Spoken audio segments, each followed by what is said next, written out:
아멘. 기드온의 사사로서의 그 성경의 기록들을 보면 기드온의 이야기는 이 중반 이후로 갈수록 이 묘한 긴장감을 불러일으킵니다. 기드온의 행위가 어떤 측면에서 소위 이렇게 하나님 앞에서 이것이 맞나 하는 의구심을 계속 일으키기 때문에 그렇습니다. 미디안과의 전쟁이 일단락된 후에 이스라엘 백성들은 자신들을 미디안에서 구출해주고 구원해준 기드온에게 자신들을 다스려 달라고 말합니다. 소위 왕이 되어 달라 하는 그런 요청인데요.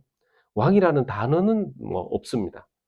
22절을 보면 왕이라는 단어는 없지만 그 내용 자체는 우리를 다스려 주소서. 예. 왕이라는 호칭만 빠졌기 때문에 사실 왕이라는 단어를 쓰기에는 부담스러웠을 수도 있죠. 왜냐하면 하나님께서 다스리는 것이다 하고 이미 그 전부터 이 가나안에 들어올 때 너희들은 다른 나라하고 다르게 왕이 없을 것이다. 하나님 여호와께서 너희들의 왕이 되어 다스릴 것이기 때문이다 하고 누누이 말씀하셨거든요. 그러니까 그걸 알기 때문에 왕이라는 단어는 쓰지 않지만 다스려 달라. 그 말 속에 왕을 구하는 그들의 모습을 보게 됩니다.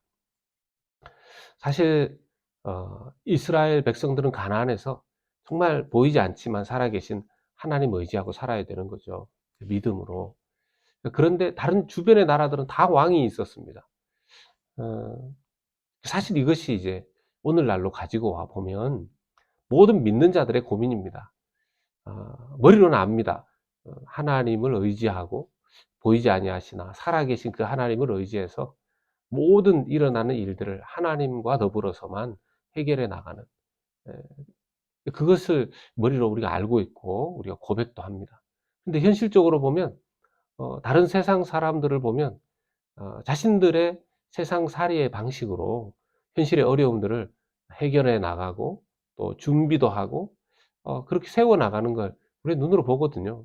그러니까 믿음으로 산다는 것이 한편 인간적으로는 여간 불안한 일이 아닌 것입니다.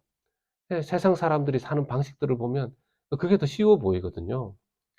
이스라엘 백성들에게 굳이 단어를 하나님 무서워서 꺼내진 않지만 다스려 달라, 왕 되어 달라, 우리도 다른 나라처럼 그냥 왕이 차라리 있었으면 좋겠다 하는 바람을 드러내는 것입니다. 거기에 대해서 기드온이 참 멋진 답변을 하죠. 23절에 기드온이 그들에게 이르되 내가 너희를 다스리지 아니하겠고 나의 아들도 너희를 다스리지 아니할 것이요 여호와께서 너희를 다스리시리라. 모범 답안을 이야기합니다. 하나님 너희들의 우리의 왕이지 않는가 하는 이야기를 하는 겁니다. 정답 발언입니다. 기드온도 알고 있었던 이스라엘 백성들의 답변이었죠.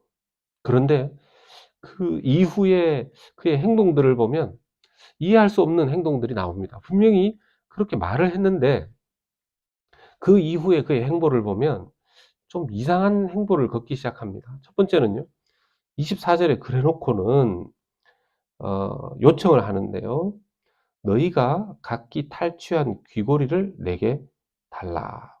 이는 그들이 이스마엘 사람들이므로 금 귀고리가 있었습니다. 이 미디안 백성들이 알고 보니까 대부분 이스마엘 사람들이었다는 겁니다. 알고 보면 이게 친인척 안에 있는 거죠. 그들이 친인척끼리 이렇게 괴롭혔다는 뜻이 되고, 그때 당시에 이 남자들의 귀에 미디안 사람들은 금 귀고리 장식이 있었다는 것을 알 수 있습니다. 비록 작은 귀고리지만 그걸 다 이제 모아서 즐거운 마음으로 이스라엘 백성들이 이걸 기드온에게 주는데 그 양이 어느 정도 되냐 하면 금 1700세겔이라고 합니다. 이 금 1700세겔이라고 하면 무게로는 약 20kg이 넘는다 그래요. 꽤 많은 양이죠. 아마 그때에 금이 얼마나 흔했는지 모르지만 뭐 금이 예나지 금이나 귀금속인데 이 정도면 굉장히 많은 양이라고 할 수 있을 것입니다. 왜 갑자기 금을 이렇게 끌어모으는지, 갑자기 그 출애굽 당시에 모세가 산으로 올라갔을 때 아론이 그 백성들에게 금을 모으게 한 사건이 좀 생각이 납니다. 불안불안하죠. 거기에 이 모여든 금을 가지고 기드온은 뭘 만드냐 하면 에봇 하나를 만듭니다. 이 에봇은요, 원래 대제사장이 하나님 앞에 나아갈 때 성막에서 입는 옷입니다. 조끼같이도 생겼고 또 앞치마같이도 생긴 겉옷입니다. 이스라엘의 12지파를 상징하는 12보석이 달려있고 또 어깨나 또 이쪽에는 우림과 둠밈이라는 두 개의 보석을 달아서 하나님의 뜻을 묻는데 사용했다고 합니다. 그걸 직접 본 적이 없고 남아있는 게 있는지 모르지만 한쪽 보석이 빛을 내면 하나님이 예스 하신 것이고 다른 보석이 빛을 내면 노 하신 것이고 두 보석이 다 아무 변화가 없으면 응답하지 않는 것으로 여겼다고 합니다. 문제는 이 진짜 에봇은요, 금으로 만들지 않는다는 거죠. 천으로 짜게 되어 있습니다. 물론 그 천도 아주 좋은 실과 또 아름다운 천으로 짰습니다. 그러나 금으로는 만들지 않았습니다. 그리고 진짜 에봇은 제사장이 입어야 했습니다. 레위 지파 중에서 제사장으로 된 사람들에게 입힌 거죠. 그렇다면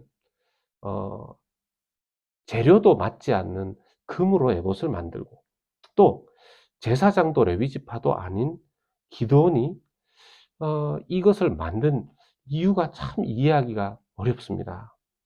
그리고 이 에봇은 기드온이 만들어서 입은 것도 아니고 그냥 단순히 세워두기 위한 에봇이고 보기 위한 에봇으로 만들어졌다라는 것이죠. 기드온이 하나님을 경험했죠. 초기에 자기가 그냥 포도주 틀에서 곡식 빻을 때부터 하나님을 만났고 또 전쟁을 하나님의 은혜로 승리하였습니다. 하나님을 놀랍게 경험했죠. 우상들을 찍어냈고 불태우는 그런 놀라운 승리도 경험했습니다. 그가 왕의 어떤 요구를, 이스라엘 백성들의 왕의 요구를 잘 거절한 것 같은데 왜 에봇을 만들고 그것도 금으로 만들고 그것을 자기의 집에 두고 이런 행동들을 하는 걸까요? 그가 하나님을 경험하는 놀라운 은혜는 받았지만 그가 하나님을 아는 부분에 있어서는 뭔가 문제가 있는 것을 보게 됩니다. 그가 영적으로나 그의 영혼으로나 뭔가 뒤죽박죽이 되어 있는 그의 삶의 내면적인 모습을 알 수가 있습니다. 하나님께서 그를 인도하시는 것을 따라서 잘 왔다가 지금 사실 어느 한순간부터 사사기 8장 후반부부터는 하나님의 개입하심이 보이지 않습니다. 그저 기드온이 자기 방식대로 자기 마음대로 일을 해 나가는 것을 보게 됩니다. 기드온이 하나님 앞에 여쭙는 것도 보이지 않습니다.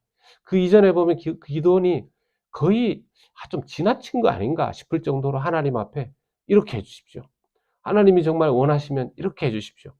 그런 수많은 요구들, 요청들을 하나님 앞에 하지 않았습니까? 두드리고 진짜 개울을 건널 때 돌다리라도 두드려서 건너간다고 그런 모습을 보여줬던 게 기드온 아닙니까? 그런데 지금 계속해서 기드온의 모습 속에는 그런 것이 전혀 보이지 않습니다. 하나님 앞에 매달렸던 모습 보이지 않고 그냥 이제 너무 편안해졌고 이스라엘 백성들이 자기에게 해주는 그 안에서 자기 속에 있는 또 다른 욕망들이 나오는 것을 보게 됩니다. 그 욕망들을 이 금 에봇을 또 자기 집에 두는 것을 통해서 본다면 하나는 종교적인 영적인 욕심과 욕망이고 또 하나는 물질적인 욕망이라고 할 수 있겠습니다. 나중에는요, 이 에봇이 이스라엘 백성들에게 음란하게 섬기는 것. 이게 무슨 뜻이냐면, 원래는 실로에 가서 그곳에서 이제 그 장막에서 예배를 드리고 해야 되는데, 이제 거기로 가지 않습니다. 이 에봇이 바로 우상, 신이 되어버렸기 때문인 것이죠. 이 기도원의 이렇게 모습을 볼 때, 참, 어제도 우리가 그런 말씀들 나누었습니다. 성공이 얼마나 위험한가. 그 성공 속에 오히려 자신의 겉의 모습은 성공으로 드러났을지 모르지만 그 내면 안에 정리되어져 있지 않던 그 잘못된 어리석은, 또 망가져 있는, 또 자라지 못한, 또 상처 입은, 피폐한, 왜곡된 그런 영혼의 모습들은 어떤 모습으로든 나타날 수 있는데, 기도원의 모습 속에서 그것을 보게 되는 것입니다. 이런 영적인 욕심을 부리고 또 물질적인 욕심을 버려버리는, 자기의 어떤 하나님 앞에서 주신 바운더리를 이제 막 이렇게 쉽게 넘어가 버리고 마음대로 해버리는 그런 모습들을 보게 됩니다. 우리 역시 이 말씀을 보면서 우리 자신을 돌아보지 않을 수가 없습니다. 우리가 하나님 앞에 또 하나님을 따르고 하나님을 경험하면서 참 아름다운 영적 경험들이 있을 수 있습니다. 너무 감사하고 너무 복된 경험들이라고 할 수 있죠. 주의 말씀에 순종하고 또 주님 앞에 기도하면서 얻게 되는 응답과 또 순종했을 때에 이루어지는 하나님의 살아계심이 우리의 삶 속에 참 나타날 때 얼마나 감사한 일인지 모릅니다. 그런데 이것이 익숙해졌다고 해서 우리가 마음대로 행동해도 되는 것은 아닌 것이죠. 늘 우리의 마음을 살펴야 되겠습니다. 아니, 시간이 갈수록 우리 자신을 더 깊숙이 돌아보는 그런 자세가 필요한 것 같습니다. 기도원을 볼 때 절대적으로 필요한 것 같습니다. 무엇인가를 더 많이 얻게 되었을 때, 큰 성공을 거두게 되었을 때 그러한 것 같습니다. 우리는 머리로는 정답을 알지만 우리 그 진리가 우리의 마음까지 정말 도달해 있는지. 어떤 분이 그런 얘기를 하죠. 머리에서 가슴까지의 거리가 어, 그냥 그 현실적으로는 그렇게 멀지 않죠. 30cm 좀 더 됩니까? 그런데 머리에서 가슴까지, 또 손과 발까지의 삶의 거리까지는 정말 너무너무 간격이 있을 수 있다라는 것입니다. 진정 건강하고 성숙한 믿음에 대한 고민들을 이 기도원의 모습을 보면서 해보게 됩니다. 에베소 4장 13절은 우리에게 이렇게 권면합니다. 우리가 다 하나님의 아들을 믿는 것과 아는 일에 하나가 되어 온전한 사람을 이루어 그리스도의 장성한 분량이 충만한 데까지 이르리니. 그렇습니다. 하나님의 아들 예수 그리스도를 믿는 것, 그리고 아는 것, 이건 믿는 것과 아는 것 같은 것인가? 예. 내가 내 방식대로 하나님을 믿는 것과 하나님의 방식으로 하나님을 믿고 아는 것은 다를 수 있다 하는 것을 성경이 우리에게 말씀하십니다. 내가 내 방식대로 믿는 것과 하나님께서 원하시는 올바른 방식으로 하나님을 믿는 것 사이에 간격을 우리가 쉽게 간과하지 아니하고 하나님 앞에 늘 그 간격이 정말 좁도록, 아니 정말 궁극적으로는 하나님 바라시는, 하나님을 있는 그대로 보면서 하나님이 우리를 보시는 방식대로 우리를 보면서 주님과 주님을 믿는 믿음의 은혜, 믿음의 기쁨, 믿음의 감사의 길을 이 땅에서 허락받은 시간 안에 꾸준히 걸어갈 수 있는 저와 여러분들 다 되시기를 예수님의 이름으로 축복합니다.